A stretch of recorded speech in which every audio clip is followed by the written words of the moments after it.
Scotland from the Times.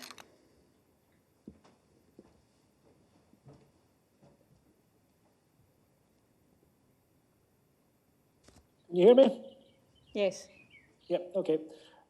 My questions are around the Sunday Times reports on decisions in early March from yesterday, which I'm confident are accurate, but correct me if that's not the case. You've said, if we knew then what we know now, we would have acted differently. Now, on the 2nd of March, Holland informed Scotland a Nike delegate tested positive. You were in contact with Holland at the time, presumably, to do contact tracing. Holland banned football and concerts on March 10, but Scotland didn't ban football and concerts for another week, so Stereophonics, Leverkusen, Six Nations all went ahead. What were you waiting for?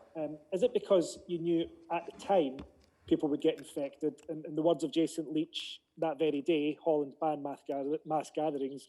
You wanted to gradually, quotes, gradually increase the number of people infected over a very controlled period so that we get herd immunity. On March 3, teams from Imperial College and the London School of Hygiene told SAGE the mitigation measures could result in about 250,000 deaths.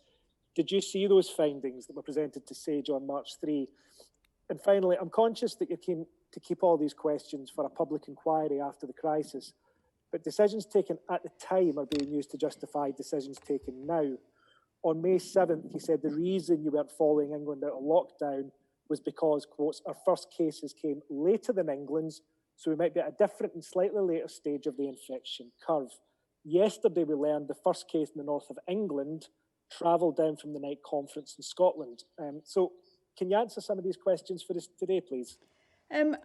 Look, there's lots of questions in there, and I'm very happy to methodically and systemically answer as many questions as I can. I have seen over the last couple of months and read more reports and such like than I can remember standing here. So I'm not going to get into confirming or not particular bits of paper or particular reports that I might have seen without being able to check that.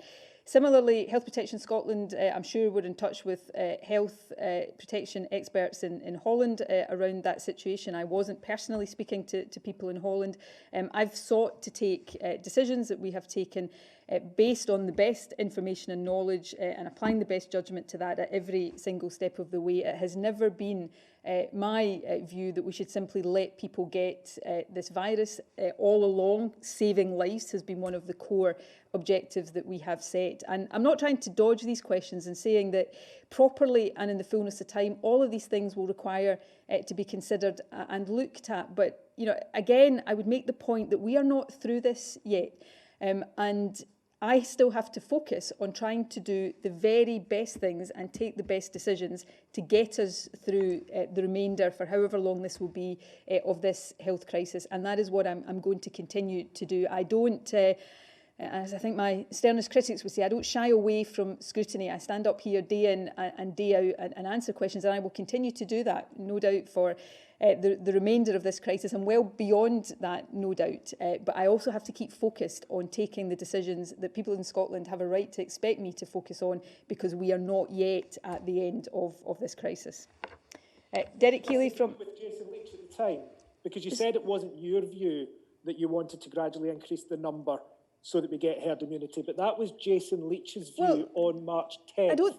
And you were following the science. People will have made comments about what will happen in the course of a virus. That is a very different thing to saying it was a policy objective of the government. And I make the point repeatedly that we have learned, not just in Scotland, every single country in the world has learned about this virus. We've learned many different things that perhaps make us view certain things differently now to how we viewed them then, and that is the same in every country. All of this is really legitimate, it's really important. I, as much, if not more than anybody, want to make sure that all and every appropriate lesson from this is learned for the future, because unfortunately there will be pandemics in the future. I hope not for a long time. So learning these lessons is really important. But so too is making sure that we continue learning as we go, making the best decisions for the steps that still lie ahead of us. And that is what I'm going to continue to do, answering questions day in and day out as I do it.